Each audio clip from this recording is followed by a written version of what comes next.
What's up, America's DeVille? Thank you for being first, pimpin'.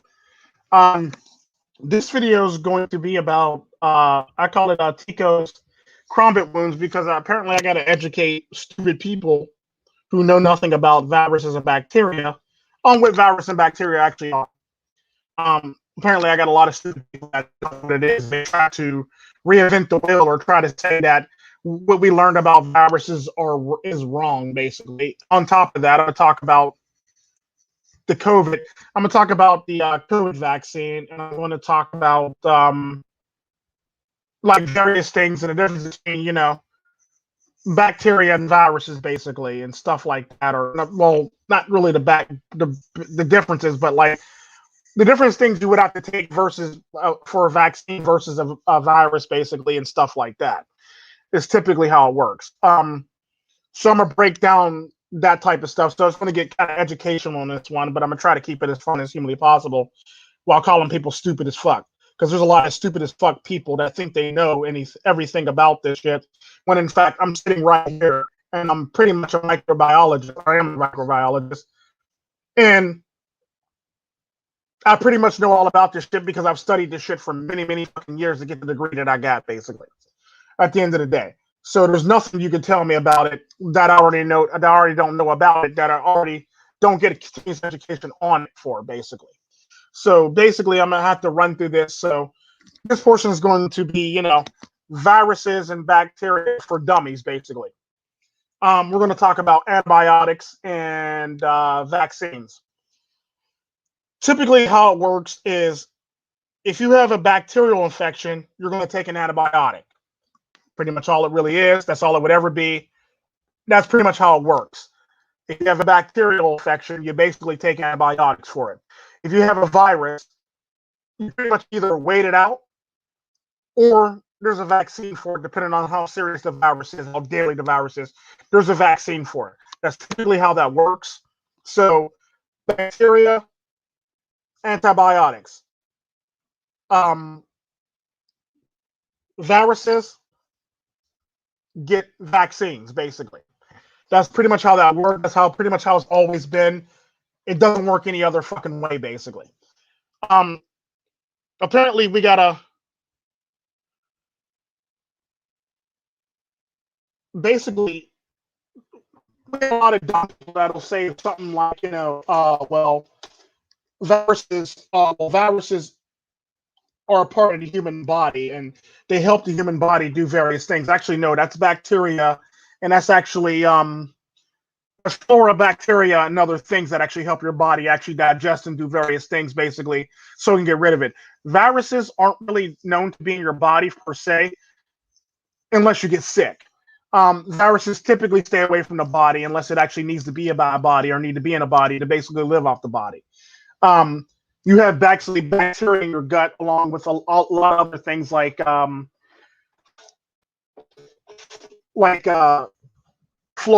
flora, stuff like that in various areas. However, just because it's a part of your body, that don't mean it can be a part of all the ecosystems in your body. Like a good example of that is the same bacteria in your gut cannot be in your intestines, cannot be in your heart, cannot be in your arm, cannot be in your leg, cannot be in your muscles. They don't mix. It doesn't mix like that. It will never mix like that. And if you try to mix it like that, you end up very sick and in the hospital, basically.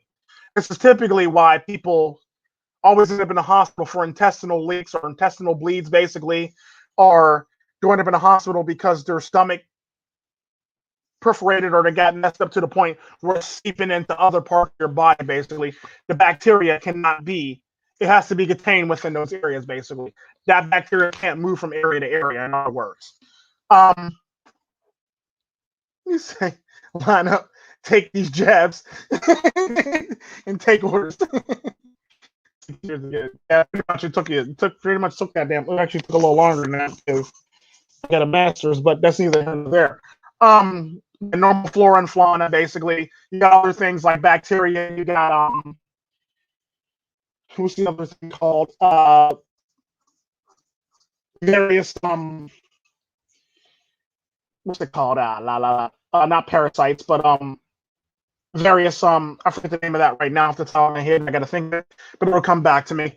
But typically, when you have a bacteria in your system, you basically take an antibiotic for it. Typically, those antibiotics typically run something like vancomycin, um, gentamicin, uh, ciprofloxacin, cipro, uh, myoconazole, stuff like that. Typically, is the type of shit you would take. The irony to it, there's different levels to the antibiotics that you would end up taking, just so you can actually kill the bacteria and viruses in your system. So, once you go with the strongest shit on the shelves, it typically depletes your immune system, depletes your system of any and all these bacteria and flora and normal fauna in your body, and you end up with something called C. diff. Typically how that works. So you take something that's strong, what ends up happening is it wipes your whole entire immune system, it wipes out the whole entire flora system, and it basically cleans your whole system, so you have no bacteria, you have nothing in your system that'll basically help your system strive, basically. So what ends up happening is you end up with C. diff, end result, which really sucks because you basically had something strong enough where your system needed to be flushed to the point where you couldn't have any bacteria, fauna, or flora in your system to basically do anything for all intents and purposes. It sucks, but it happens a lot to people. You'd be shocked on how often people end up with C. diff due to antibiotics that strong, sadly. Um, Another thing I wanted to touch on is if you have a virus, all viruses are pretty much handled by either waiting out or taking a vaccine, depending on how dangerous the virus is. It's pretty much how it works. However, there are viruses in this world that don't have vaccines for them, and it's basically just a shot every year that you would get. Typically, what ends up happening, this example, that's the flu shot. What a lot of people do wrong with the flu shot is they typically get it done. Go get it, they run out and get it early. I always say don't get it early. If you're going to get it, I would say get it end of October, beginning of November. Why? Even if it takes a while to actually kick into your system, the earlier you get it, the more likely that the shot's not going to be in your system by the end of flu season. So if you get it early, what ends up happening is it runs through your system, then it eventually comes out of your system, and you no longer have that protection from the flu shot, so you will end up with flu on the back of flu season for all intents and purposes. It sucks, but it is what it is. So if you run out and get it earlier, then I would say the end of October, beginning of November, it's pretty much not going to be there in your system throughout the whole flu season for all intents and purposes. It sucks, but it is what it is. But you'll hear people on commercials saying, "Well, I'm getting it early because it takes three weeks to get into your system." That depends on the person. First off, that's not everybody. This is not a textbook case where you can look at the textbook and go 3 weeks. Everybody's different. Some people get it in. Some people are considered is ready in their system in 3 weeks. Some in 2. Some in 1. Some in 5 days. Some in 3 days. Some it may take a little longer than 3 weeks. It's typically how it works. It's based on the person's biological makeup and their chemistry and their body, basically. It'll take a while to actually kick into your system for all intents and purposes. Some faster than others, some slower than others. For all intents and purposes, it's not exactly 3 weeks. It's not exactly set in stone for 3 weeks. It all depends on your body and your body makeup, basically. So if you're going to get a flu shot, I would say wait till the end of October, the beginning of November to actually get the flu shot. That way you have protection through flu season, period. Another problem that I have with a lot of people that say stupid shit about that is the reason why the flu shot's called flu shot is because it only lasts so long in your system. It only lasts so long in your system. And the sad part about that is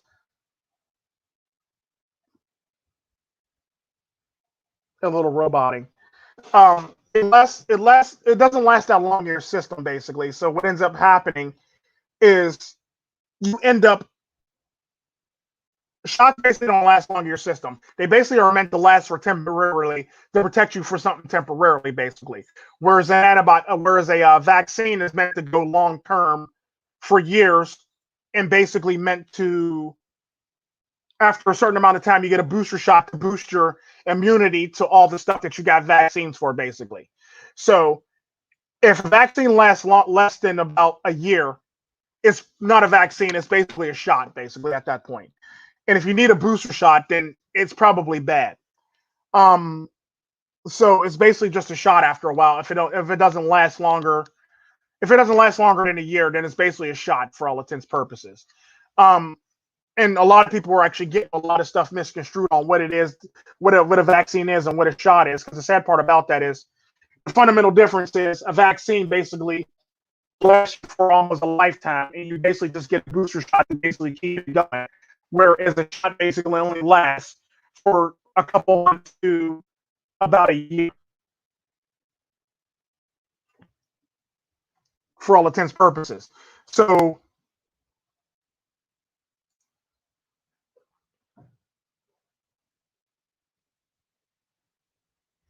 yeah, and the sad part about that, that's pretty much how it's actually going to end up working. You're probably going to get the COVID shot every single year for all intents and purposes from here on out. You'll probably get it every single year just so we can keep you safe. And it'll probably end up being a thing like the flu shot every single year, where they basically give you a flu shot, and it'll be like a COVID season, and it'll be a flu season, or it'll be one of those things where like you just get your COVID shot every year for all intents and purposes. Because if it only lasts 6 months, then you're pretty much looking at flu shot territory for all intents and purposes. And for you to actually get a booster shot, that would be one hell of a booster shot to keep it up for all intents and purposes. And that's one of the many things that's been a problem with a lot of people on the flip side, sadly, because a lot of people think that, because it's going to work, or stuff like that. And people say, yeah, you're being used as guinea pigs. Yeah.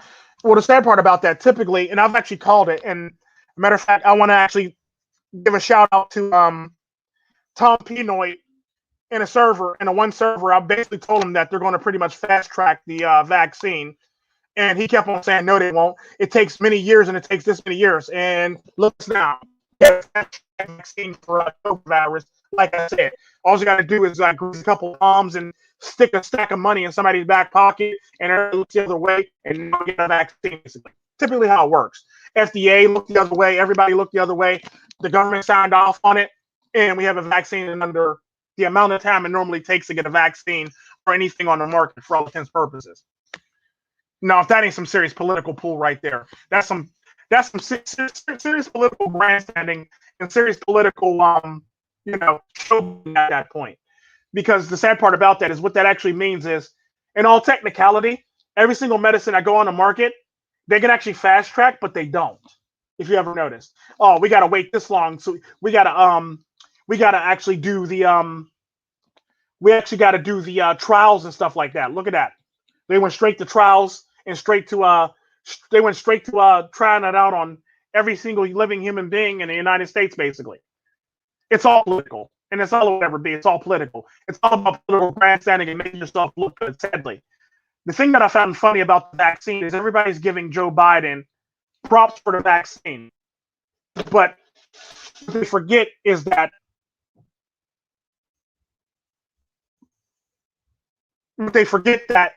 Trump actually is the one who actually fast tracked the vaccine.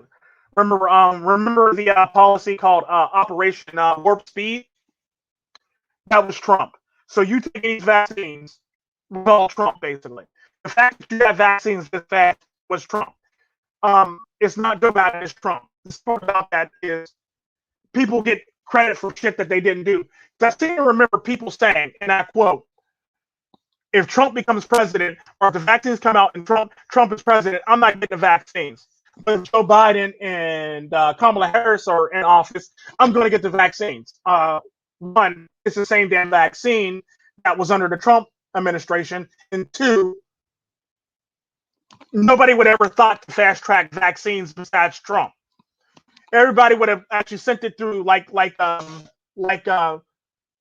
America's DeVille said, 7 to 10 years of clinical trials before you actually got the vaccine. Fortunately for you, Trump fast-tracked that and cut out the 7 to 10 year policy so you can actually get your vaccine right away. So all that stuff about, I'm not taking vaccines if Trump's in office, you're basically taking Trump's vaccine because of Operation Warp Speed. End of story. Which I've actually found very funny. And the sad part about that, Kamala Harris and Joe Biden are getting credit for a vaccine that they didn't even work on, didn't even put forth, or had no hand in actually doing. Yeah, true story. DOD. Which is actually pretty funny. Which brings me to my next point when it comes down to it about shots. The thing about COVID is what they're saying basically right now is it lasts about you may end up with COVID in 6 months, or you may need to get another shot in 6 months. Now, I don't know of any shots that you would get in 6 months, besides probably hepatitis B, depending on who you are and why you're getting it. But typically, it's a series of shots basically for hepatitis B, and typically you go one, and it's like a month, and it's like 3 months or 6 months, depending on who you are or your health, basically. But if you actually need a shot every 6 months, it's really not a shot anymore.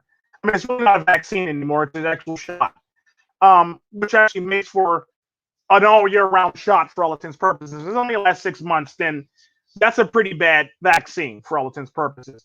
You can't vaccinate somebody and then tell them it only lasts 6 months.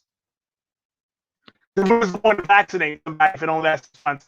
There's no vaccine right now, except for what they're referring to as a COVID vaccine, that only lasts 6 months in your system.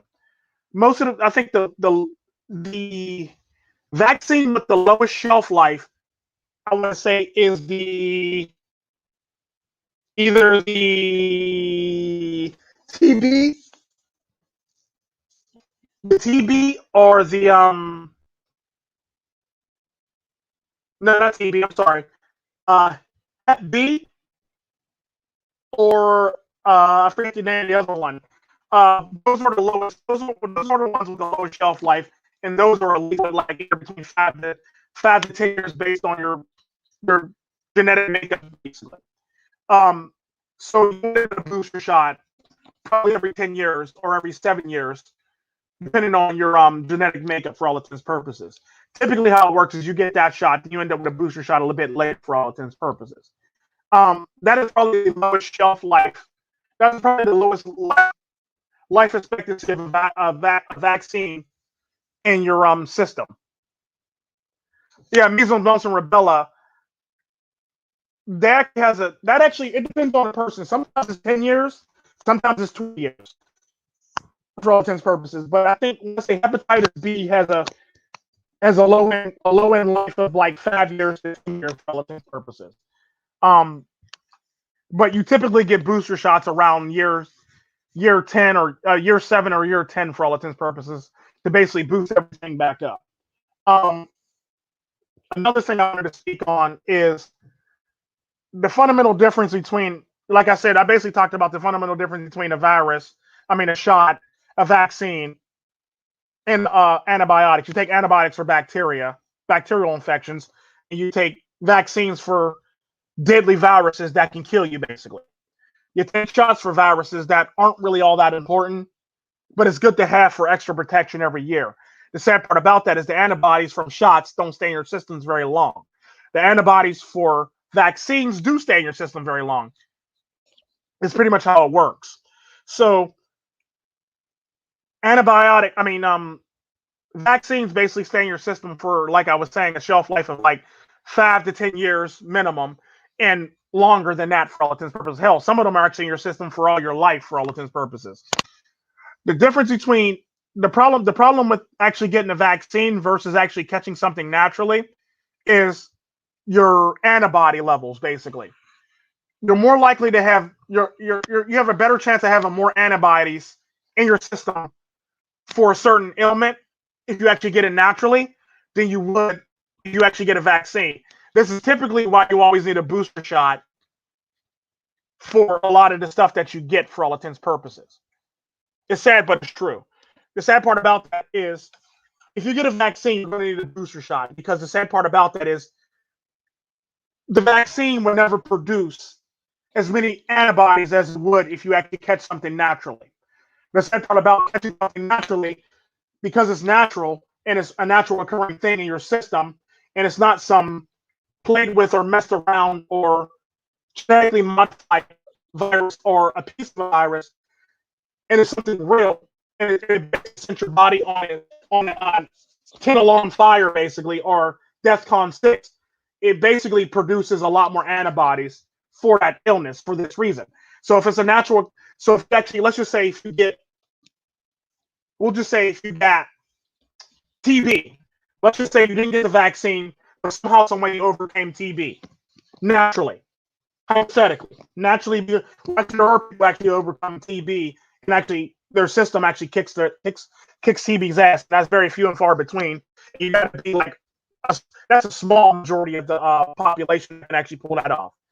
But the sad part about that is those people would end up with higher antibodies than people who got the TB vaccine for all intents and purposes. The same thing goes for if you get something like hepatitis B. Granted, it's kind of hard to fight off hepatitis B, but like I said, there's a small percent of the population who produces enough antibodies to actually fight off hepatitis B.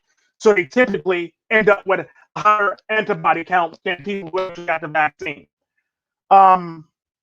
which is pretty funny and sad. The same thing for measles, mumps, and rubella, smallpox, cholera, all this other great stuff. If you overcame it naturally, you're going to have higher antibodies in your system than you would if you actually got the vaccine. Typically, what I mean by higher antibodies in your system is, let's just say a good example. If you get COVID virus, let's just say you get COVID. If you had it and it passed through your system with no problem, you're probably going to have a count anywhere between 300 to about a couple thousand antibodies per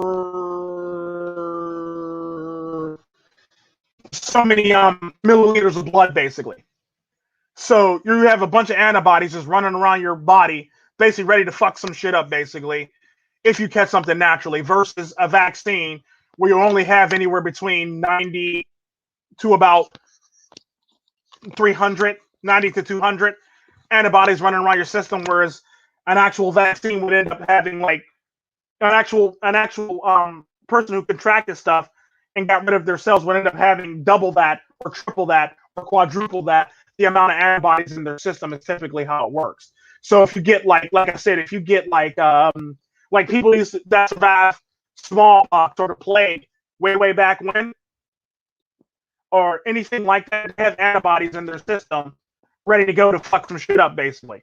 If you survive something like Spanish flu from back in the day, if like you watch a bunch of people die but you survived it, you're gonna have a bunch of antibodies in your system ready to go, unless it mutates and becomes something a lot more stronger or crazier. Sadly, you're pretty much, your body's about to go back to the drawing board and rebuild again and come back out swinging, basically. It's typically how it works. But the neat thing about that is this is typically, like I said, why you need booster shots after you get antibiotics versus if you actually just build a natural immunity to the actual illness. The sad part about that, when you build a natural immunity to the illness, you end up with many times more antibodies in your system than you would from a vaccine. Don't get me wrong, vaccines are nice to have, but the number of antibodies would never rival the number of antibodies if you actually got it and actually your body actually kicked his ass for all intents and purposes. So if you get the illness and your body kicks his ass, you basically build up a tougher tolerance to the actual thing than you would if you got a vaccine. Don't get me wrong, vaccines are nice, but not as nice as actually naturally getting something for all intents and purposes, because it would never give you the amount of antibodies that you would have. I mean, vaccines would never give you the amount of antibodies that you would need to actually match how many you would have from getting something naturally. Like a good example of that is chickenpox. Is a good example of that. Now, a lot of people that have chickenpox, a lot of people that actually had chickenpox actually have a higher antibody count than people who actually got the vaccine. Is a good example of that. So if you had chickenpox, or if you was exposed to chickenpox, you have a higher antibody count than people who actually got the vaccine.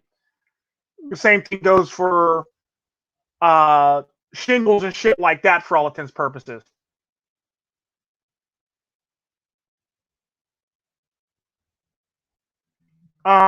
So that's basically how it works. Um, I'm trying to think of something else that I left out in my comment section in the description box. What's up? What's up, Chronic Blast? Let's see here. Viruses, 6 months, life, boosters, bacteria, vaccines, antibiotics versus shots, basically. Yep, I pretty much covered every damn thing. So basically, at the end of the day, vaccines are nice to have, definitely. However, it never replace naturally getting something and getting over it yourself. Now, don't get me wrong, there are people in this world that aren't strong enough to do that. So for them, they need a vaccine. For people who are strong enough to do that, all praise goes out to you because you're pretty much the chosen few who can actually survive a lot more shit than the regular human being. It's basically what I always talk about the whole entire Darwinism thing. When it comes down to it, if you can survive something and your body builds up immunity or antibodies or adjusts accordingly to it, then you pretty much beat Darwin. You're pretty much beat Darwinism. If you can't, it sucks if you can't. And this is typically why we got a lot of people. This is typically why we have this is typically why we have a lot of people that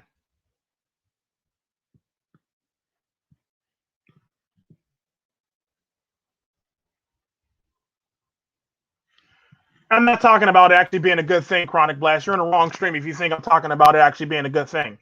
Um, the problem with vaccines is when I talk about Darwinism, this is basically what I'm speaking of. And I always talked on this when it because I believe in Darwinism. I believe that if you that the weak should pretty much just die off for all intents and purposes. It's sad, but it's true. I believe that the weak should just die off. I don't think we should pretty much keep people alive that aren't strong enough to be alive. And the sad part about that, back in the day, during the caveman days or the primordial days, they would die off very quickly. And there would be no ifs, ands, buts about it, sadly. And if they couldn't survive, you would just leave them for dead for all intents and purposes because they'd be holding down the whole entire community. Then the whole entire community would be easy pickings for somebody else because they're too busy taking care of you, which is pretty much how it works at the end of the day. So I believe that vaccines are a nice way to get everybody who isn't genetically strong enough to be almost as strong as the people who actually have natural occurring antibodies from actually having the actual ailment that they had for all intents and purposes. So at the end of the day, what's up, Hank the Man, Mean Man? So at the end of the day, when it comes down to it, vaccines will never be as good as actually getting something naturally. They're good for people who actually need them, who would otherwise die based on Darwinism, because, like they say, the weak will die, the strong will live at the end of the day. Um, One thing I can say about my family,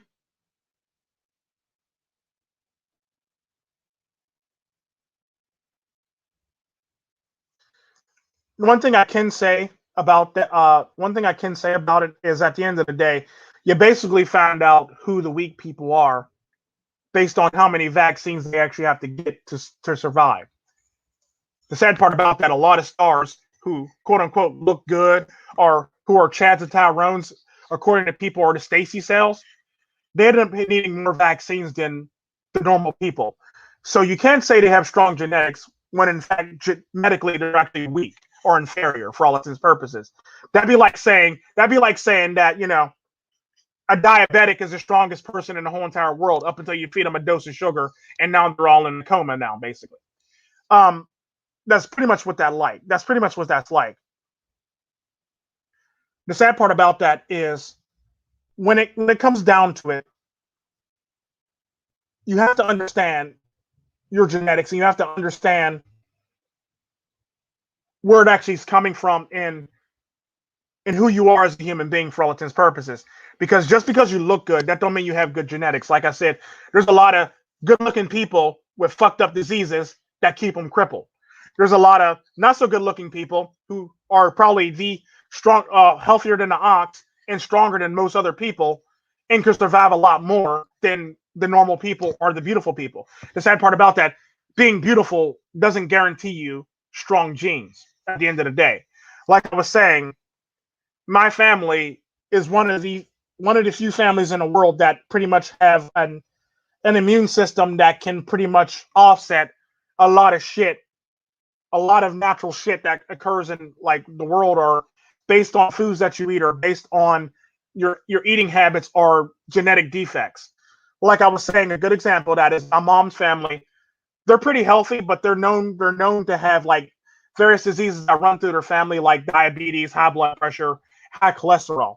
The funny thing about my dad's side of the family is they have this thing where you'll have it for a while, but you'll overcome it.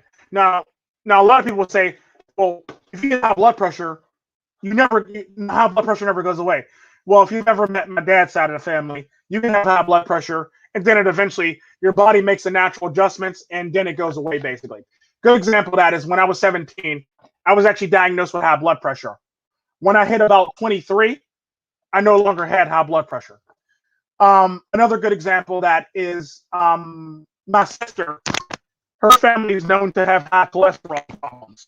Said about that, she was diagnosed very young, and now she doesn't have any high cholesterol problems. It's not the fact that she's eating healthy; it's the fact because she still eats the same. It's the fact that my dad's side of the family's genes basically took effect, and it made the necessary adjustments to make it so that she no longer has to suffer. Same thing goes for any other ailment that you could possibly think of.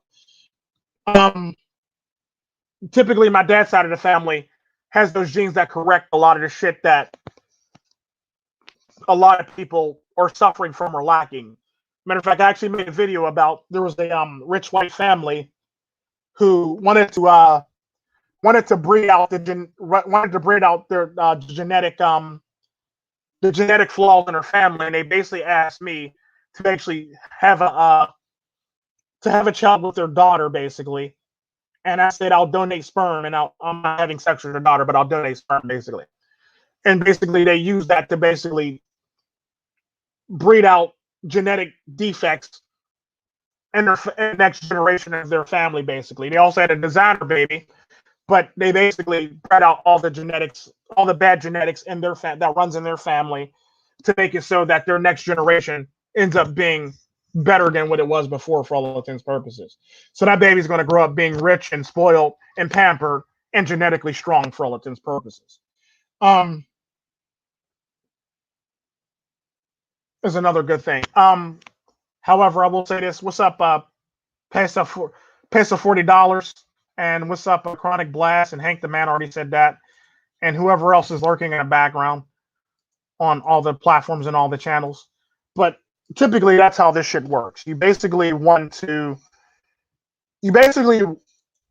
the end of the day, because I believe in Darwinism, you basically want to be able to overcome things naturally. If you can't overcome it naturally, then you're going to have to basically take a vaccine. I'm not saying you're less than, but you are less than if you got to take a vaccine. Just throwing it out there. Um, this is typically why I always tip my hat to the anti-vaxxers, and sometimes shudder when I hear an anti-vaxxer, because I typically look at them and I look at their children, and their children look very sickly. But I'm okay with the anti-vaxxers having their choice, and that's their choice, and I'm perfectly okay with it. But what you can't do is then turn around and try to sue somebody because your child died from something that you were against. Just saying. Um, it's all fine and good, but at the end of the day, I mean, you can. It's America. You can do any damn thing you want. But the sad part about that, if you chose to do it, you can't turn around and sue your doctor for not forcing you to actually get it done because you told your doctor you don't want your children to be vaccinated. Because there are people that will do that and say, well, I wasn't educated properly or something like that. Because I know a lot of anti-vaxxers that lost children to illnesses, then trying to turn around and sue the doctor or the medical system for that reason and won. Sadly. But yeah, if you're not genetically strong enough to actually overcome shit, vaccines are good for you. If you are genetically strong enough to actually overcome this shit, then it's just better to actually have it naturally occur in your body and get over it, basically, because you'll end up with more antibiotics at the end of the day, which is pretty much the takeaway from this stream. And if you get vaccines, you're going to have less antibiotic, and you're going to have less antibodies than a person who actually got it naturally for all intents and purposes and overcame it naturally due to sheer genetics for all intents and purposes. If you do get it naturally, you're going to have more antibodies in your system than a person with a vaccine. You would have to pretty much overdose on vaccines to have the same amount of antibodies in your system than a person who actually the same amount or more to basically have the same amount to basically reach or max or match the people who actually had it naturally. Sad part about that is how vaccines are set up. Your body will start attacking it after a while if you get too many of them for all intents and purposes, or if you overdo it. Or what will end up happening is your body would attack itself if you get too many vaccines of the same type of vaccine for all intents and purposes. Your body would start attacking it in itself for all intents and purposes. There are a lot of people that actually have that disease where it's an autoimmune disease, basically, where their immune system attacks itself and other things that happen in the body for all intents and purposes. If you get too many of the same vaccine, that can actually happen. For all intents and purposes is the best way to describe it. Not something that you. I'm not saying that I'm not saying if you got the vaccine, you turn around and got 3 vaccines because you forgot. That's going to happen. No, you would literally have to get it repetitively over and over again, basically, before that actually happens. For all intents and purposes, you would have to be like literally a dick and literally be jumping in line and literally getting vaccinated with the same thing over and fucking over and fucking over again. Basically, it's pretty much how it works.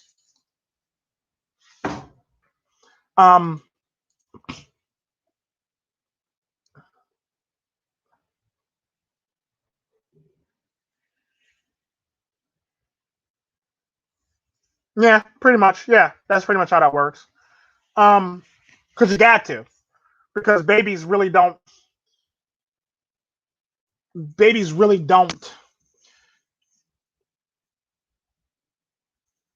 antibodies really don't kick in for a little bit, and a few other things about their immune system and stuff like that. This is typically why they're in the incubator and a few other things. And it's one of those things where like their body doesn't kick in and their platelets don't kick in for a little bit, basically. So you don't want them cut, nor do you want them to have to fight some shit off in the beginning stages of their life because they can die because their immune system hasn't really quite kicked in. This is typically why breastfeeding is an actual thing, because breastfeeding would actually help with that. And the sad part about that, I always laugh at women who don't breastfeed their children because I know that they're going to end up. I know their children are going to pretty much end up genetically weak after it doesn't happen because they don't want some baby sucking on their titties, basically. So I already know that because they fed them like formula and shit like that, and the formula is pretty much man-made in a factory, and it doesn't have the same nutrients and stuff in it that natural breastfeeding actually has. Plus, breastfeeding for a baby actually creates a better bonding than it would be to bottle feed a baby, basically. So there's a better bonding experience between the mother and child for breastfeeding than there is for bottle feeding for all the time. I mean, you create a bond with bottle feeding, but you get an even better, closer bond with your baby if you breastfeed. Is the best way to put it, because it's more intimate and it's between you and your baby. Basically, it's basically the closest you can get to the perfect essence of mother and child for all intents and purposes. The best way to put it.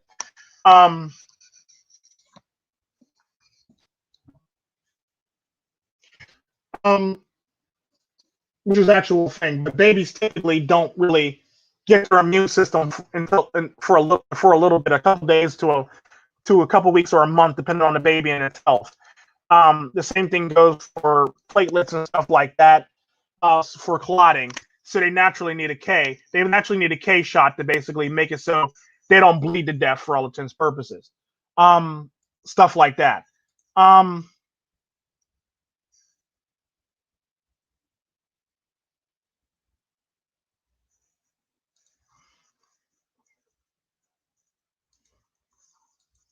yeah, so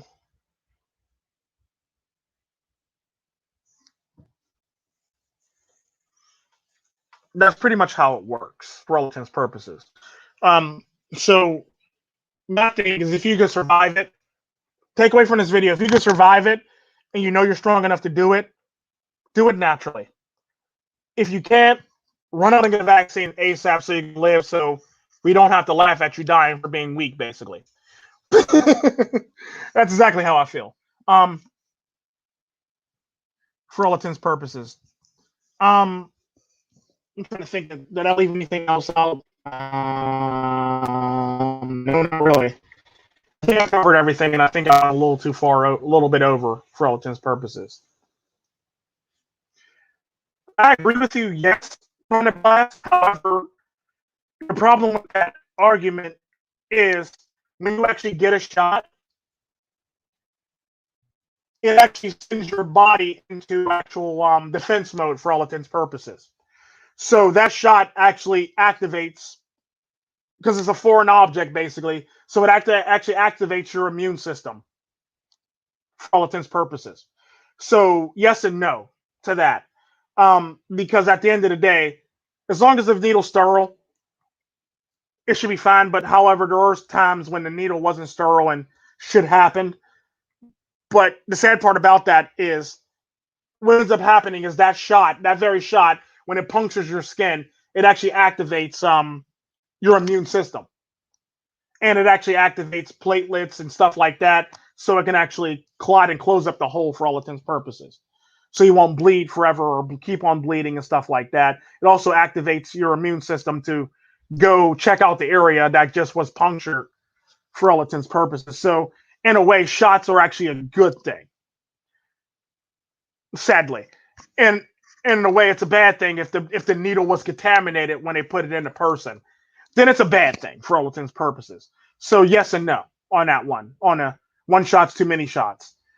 Because if you actually get a shot, it actually does good for your system, because it makes sure your systems aren't it makes sure your systems on its P's and Q's.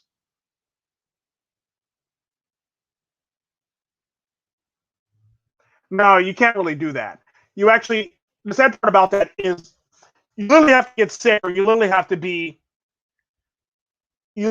sick, or you literally have to go out and do something for your immune system to actually get the actual workout that it actually needs. Now, don't get me wrong, you can do shit like eat vitamins and minerals and exercise and shit like that, but that's not going to have the same. That's not going to have the same effect as if you actually got sick and your body actually fights it off. Because all it's really going to do is basically go, oh yeah, exercise, nice. Um, I will say this though, sleep is actually very good for you to get if you're running a fever for that very reason, because your temperature of your body is basically going up, and that's basically your body working overtime to actually get rid of the system at the end of the day. So if you're going to be active while you're sick, your temperature's going to go up. That's the thing, you're going to be delirious and you're probably going to pass out, or you're probably going to have to at the end of the day. The sad part about that is typically there's a lot of people that will typically keep on going despite the fact that they got a high fever and shit like that for that reason. Sleep is actually very good for your immune system at the end of the day. Rest and sleep is very good for your immune system. Exercise, not really. It's okay, but it's not. It would never be. It would never be as good as sleep or relaxation, basically. Because at the end of the day, if you're sick, your body needs you to rest, so you can you can't debunk none of this stuff. Because I literally work in a hospital. I literally watch this shit happen on a regular basis. Matter of fact, case in point, 34-year-old man comes into the hospital, no prior illnesses, nothing wrong with him. just comes into the hospital. He was dizzy. 2 days later, in perfect health, exercises all the time, bulky as fuck, don't take any shots, don't take any protein drinks, just exercise on a regular basis. 2 days later, he ends up with a heart attack. 3 days later, he ends up dead. I got many of those cases. I got pretty much all those cases. I remember all the patients' name and age and number. I came in 34, perfect health, better health than everybody else that walked into the hospital. Better health than 75% of the actual hospital staff. Came in because he was dizzy or lightheaded. Ended up in telemetry. Blood work came back fine.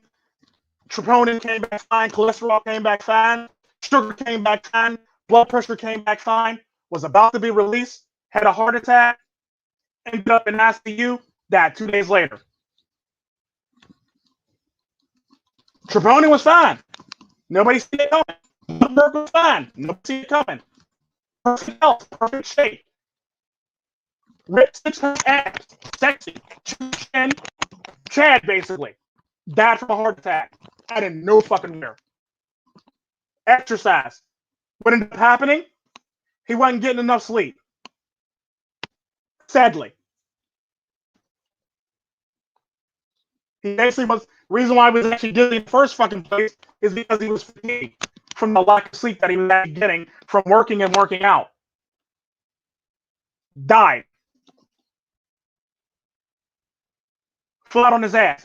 I know a lot of people that come into the hospital like that in perfect shape, looking like Chad, chin, Adonis skin, 6-pack ass, 6 foot something, you know, look all good. All the women want them, but they're dead now. Case after case after case after case. Came in for one reason, ended up dying for another reason. Sad part about that is you can't blame the hospital for it, because all the hospital was doing was taking blood to make sure troponin levels were high, were the right levels, and troponin and cardiac enzymes were the right levels, and they basically had them on a heart monitor, and that's about it. It basically was like 72 hours, 24-hour observation, and they ended up dying in 24-hour observation. No shots, no medicine, no nothing. He basically was in 24-hour observation. He was supposed to get three troponin shots every 8 hours, and he died anyway. No medicine was given to him. 24-hour observation. Dead. Died right after his last troponin blood work taken, and it was normal. Last troponin cardiac enzyme levels were normal. Not as they were this man actually went into cardiac arrest, ended up having a heart attack, was shipped right over to ICU, the cardiac one, and 3 days later ended up dying. Perfect health. Perfect peak health. Better health than you. I hate to break it to you, Chronic Blast. Way better health than you. No histories, no priors, no nothing. Perfect health. All he did was work out and work. Reason why he was in the hospital? Fatigue. And he was dizzy. Lack of sleep makes for a weak immune system. That's why they always coach you sleep. Because it's actually very good for your immune system at the end of the day. Sleep is very good for your immune system, whether you like it or not.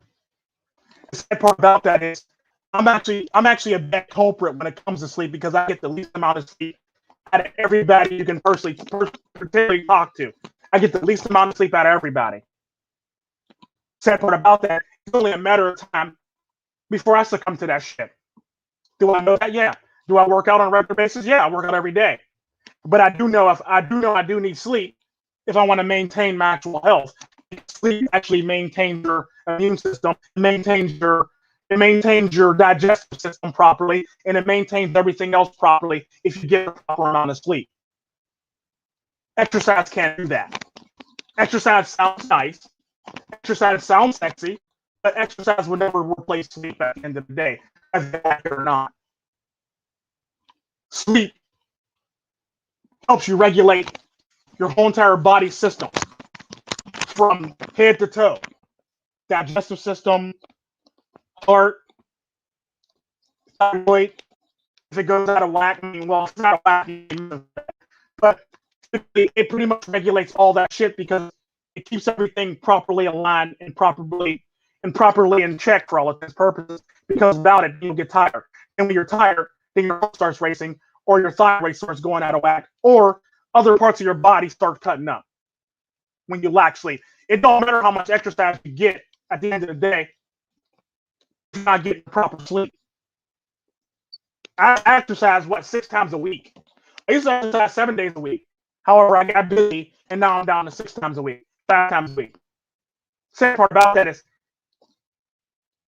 you're more likely to get a heart attack from exercise than you would if you're more likely to get a heart attack if you exercise and you don't sleep properly than you are if you're just sleeping and exercising at the end of the day. Because at the end of the day, you're really, really pushing your body to its limits if you're not sleeping. The sad part about that, the more sleep you lack, you can actually have a psychological break at the end of the day. This is typically one of those, if you know anything, since you're in the black pill / truther community, if you know anything about it, there's this thing called sleep deprivation that we actually use as a torture tactic.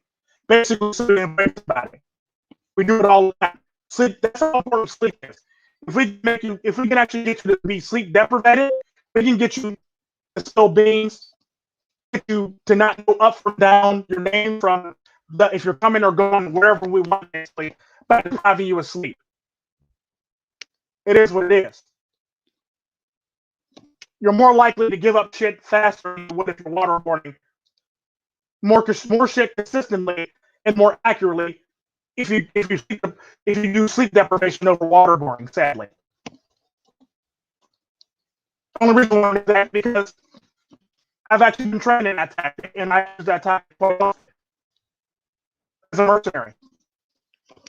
It works better than waterboarding. I break it to you. So, and the sad part about that, the less sleep a person gets, a person can actually literally go into shock. They can die, and they cease to breathe because everything's out of whack after a certain amount of time of not sleeping. And I only know that because I've actually practiced that. And the only reason I know that is because I'm a mercenary. And the only reason why I know any of this shit because actually I'm a microbiologist and I'm a molecular genetics person, basically. So, yeah. You can debunk all these other on the internet, but you're not going to debunk me when it comes to medical knowledge.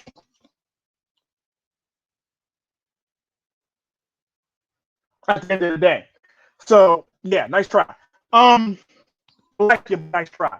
At the end of the day, when it comes down to it, sleep is always important. You always need your sleep. Period. Whether you like it or not, whether you want to dump people off sleep when I die, yeah, you will die. You sleep. It's going to suck. That's pretty much how it works. Like, the sad part about that is even rich people sleep a reasonable amount of time so they won't have any problems. And the sad part about it, there's a lot of rich people that sleep minimum and they end up with heart attacks or dying from some shit, basically. And you think that from like their bad habits or shit like that. Meanwhile, they die from a lack of sleep and their body not being able to regenerate properly and catch up to where get the proper sleep that it actually needs and rest that it actually needs to actually recuperate from the day before at the end of the day. A lot of rich people die that way. If it ain't drugs, is that. The part about that is another good example of that is, believe it or not, a lot of people that are drug addicts who end up taking drugs, a lot of times what ends up happening when they take those drugs is 9 times out of 10, they probably were up for a while and they probably were on like this binge, basically. So when they actually took the drug, by the time they actually got the drug, they were able to rest because they didn't have to go around looking and scrounging up money and trying to find some way to actually get high again, basically. The sad part about that is a lot of them actually die from sleep deprivation along with overdosing. But the sad part about it is more sleep deprivation than anything because they're literally ripping and running to find a means to actually get the drugs so they can feel good about themselves or go to being high again. Basically. It's sad, but it's true. So a lot of people who actually die from drug overdoses, like crack and cocaine and shit like that, or any stimulant, any drug that's a stimulant like that, typically die because they've been running around trying to find some way or means to actually get enough money or make it so they can actually get another hit. And they miss a lot of sleep doing it, basically. Another good example of people who actually die from a lack of sleep is drug dealers.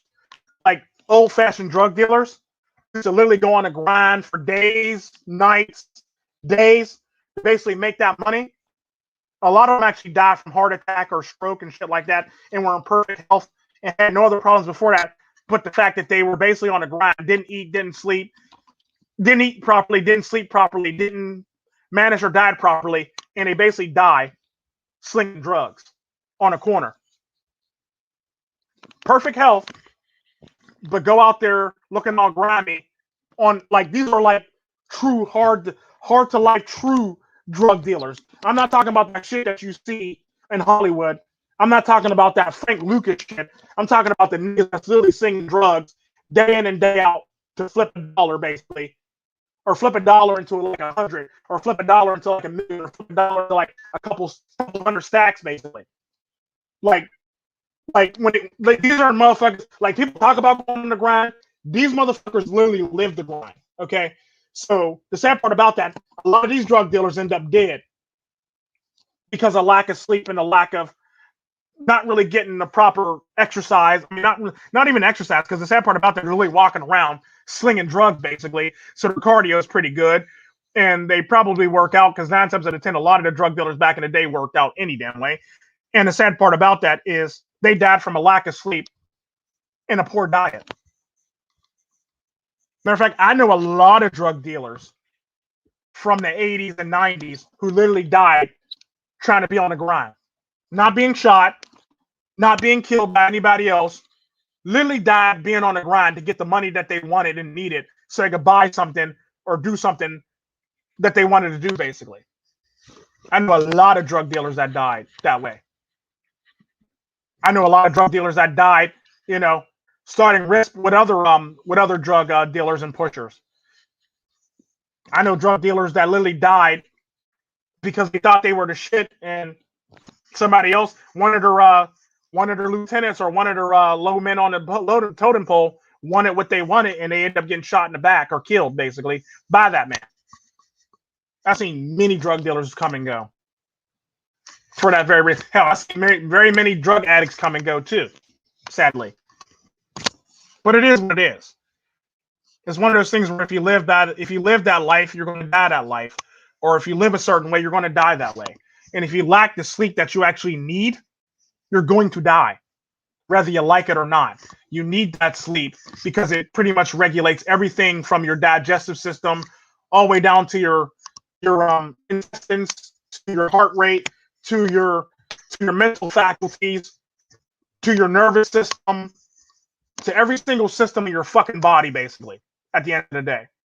So you actually need that fucking sleep to better yourself.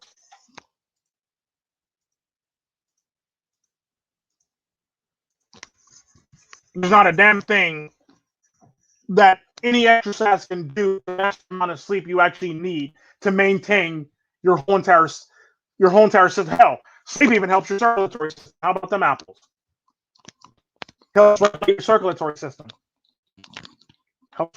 Helps regulate your heart and any other muscles like that. Your tendons. It actually rests your tendons and your muscles better than it would if you were just chilling. Sleep actually makes it so your muscles actually repair a lot better and faster. So if you work out and you don't sleep, your muscles will repair, but they'll be at a slow rate. But if you actually go to sleep, your muscles actually repair at a better rate and a faster rate because you're not using them motherfuckers. Even I know this shit. And the sad part about that is you're talking to a person who literally works the same muscles every single day on a regular basis. Ass, back, legs. On a regular fucking basis. Every day is leg day. Every day is ab day. Every day is shoulder day. Every day is back day. Every day is core day for me. Then I go do either arms or I go do some other exercise, basically. But every single day I do legs. Every single day I do core. And every single day I do shoulders.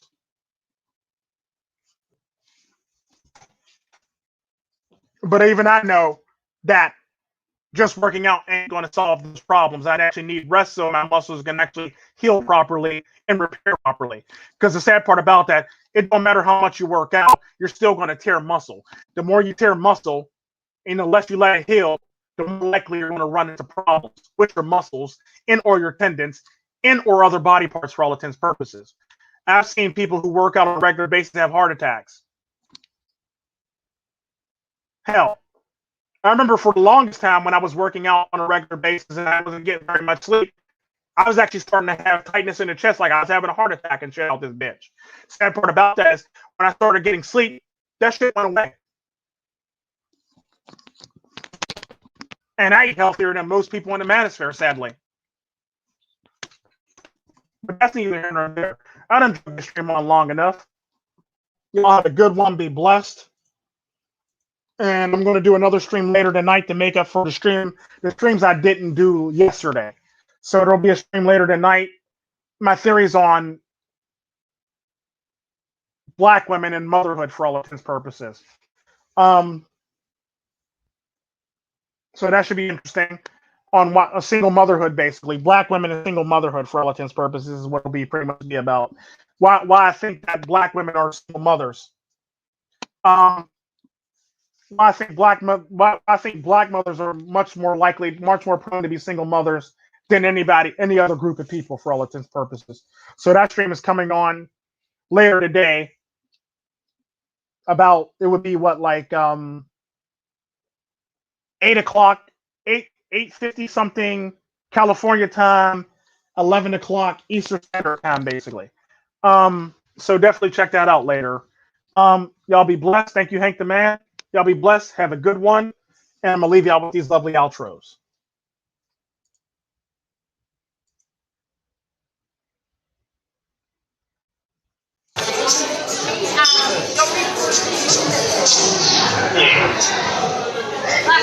You look like it. Yeah.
That's my baby girl right there. Ooh, she with her friends. I'm a dog, I ain't shit. I'ma wind up hitting her friends. Bad guy, outlaw.